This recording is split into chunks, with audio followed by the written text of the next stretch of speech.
Gold, trusted gold buyers. మీరు తాకట్టు పెట్టిన బంగారాన్ని విడిపించి ఈ రోజు ఉన్న మార్కెట్ ధరకు కొనబడను.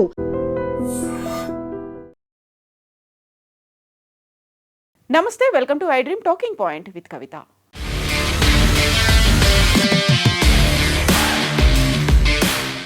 అమెరికాలో పోలీస్ అధికారి నిర్లక్ష్యంతో రోడ్డు ప్రమాదంలో మరణించినటువంటి కర్నూలు అమ్మాయి జాహ్నవి కందులాకి 262 కోట్ల నష్టపరిహారం ఇవ్వడానికి సియాటెల్ నగర యంత్రాంగం అంగీకరించింది. 2023లో అమెరికా పోలీస్ పెట్రోలింగ్ వాహనం ఢీకొని ప్రాణాలు కోల్పోయినటువంటి కర్నూలు అమ్మాయి జాహ్నవి కందులా కేసులో సంచలన పరిణామం చోటు చేసుకుంది.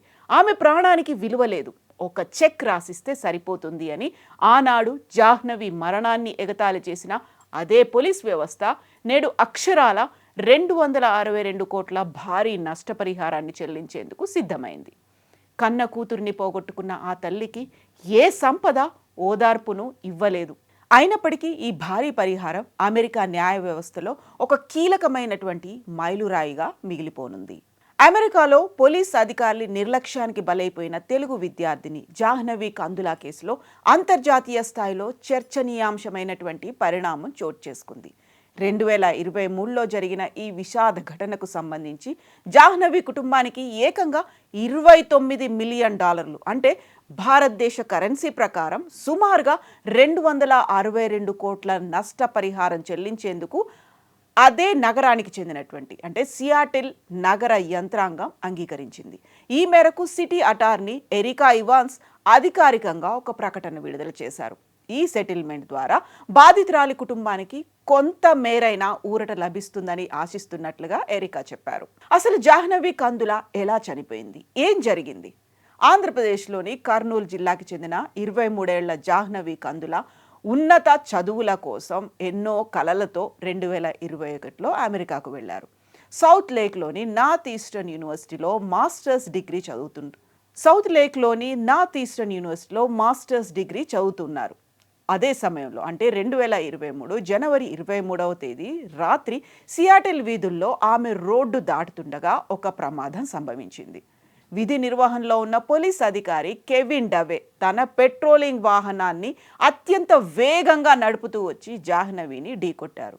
ఈ ప్రమాద తీవ్రతకు ఆమె సుమారు 100 అడుగుల దూరంలో ఎగిరిపడి అక్కడికక్కడే మరణించింది. యాక్చువల్గా అక్కడ ఆ ప్రమాదం జరిగినటువంటి ప్రాంతం అనేది 40 కిలోమీటర్ల జోన్లో ఉంది. అంటే గంటకి 40 కిలోమీటర్ల వేగంతో మాత్రమే పయనించాలి. కాకపోతే కెవిన్ డవే మాత్రం 120 కిలోమీటర్ల వేగంతో ఆ వాహనాన్ని నడిపారు. వివాదాస్పదమైంది ఆ అంశం. దాంతో పాటుగా కాకుంటే అదే వెహికల్లో ఉన్నటువంటి ఇంకొక పోలీస్ అధికారి చేసినటువంటి వ్యాఖ్యలు ప్రపంచవ్యాప్తంగా ఆగ్రహాన్ని కలిగించాయి. కెవిన్ డవేతో పాటుగా అదే వాహనంలో ఉన్నటువంటి మరొక పోలీస్ అధికారి డానియల్ అడెరర్ చాలా వింతైనటువంటి మాటల్ని, తను చేసినటువంటి ప్రవర్తన ప్రపంచవ్యాప్తంగా ఆగ్రహానికి గురి చేసింది. జాహ్నవి మరణం తర్వాత అడెరర్ జోకులు వేస్తూ ఒక సాధారణమైనటువంటి వ్యక్తి చనిపోయింది, ఈ మరణానికి పెద్దగా విలువలేదు, ఒక చెక్ రాసిస్తే సరిపోతుంది అనేటువంటి మాట.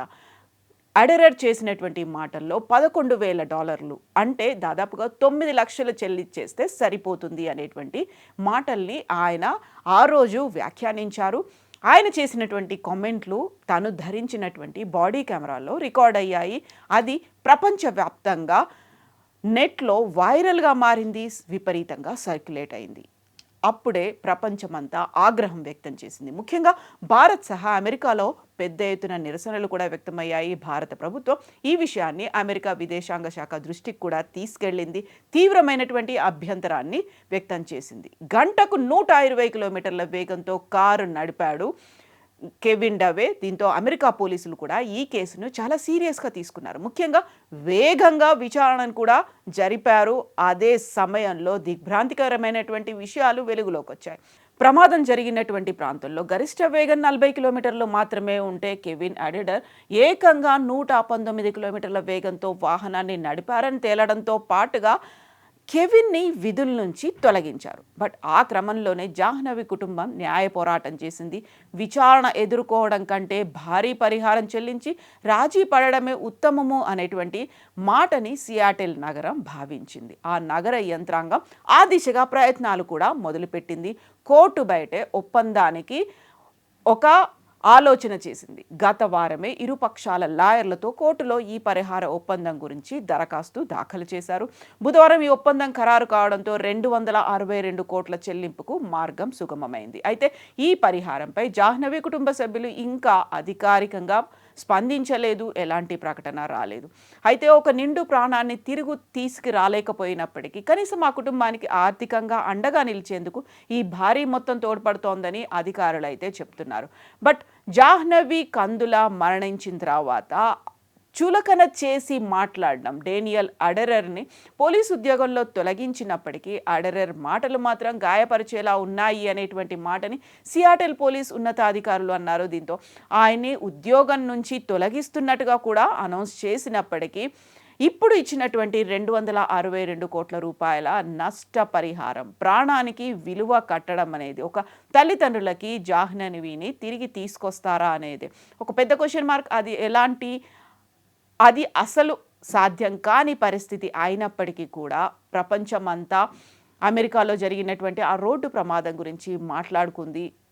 ఒక మరణాన్ని చులకన చేస్తూ మాట్లాడడం, డేనియల్ అడెరర్ ఉద్యోగం పోయింది, ఆ తర్వాత ఆయన స్పందించిన తీరు, ఆయన మాటలు మనసుల్ని గాయపడేలా ఉన్నాయి అనేటువంటి మాటని అక్కడున్నటువంటి పోలీసు అధికారులతో పాటుగా ప్రపంచం అంతా కూడా ఆగ్రహం వ్యక్తం చేసినటువంటి పరిస్థితి ఉంది.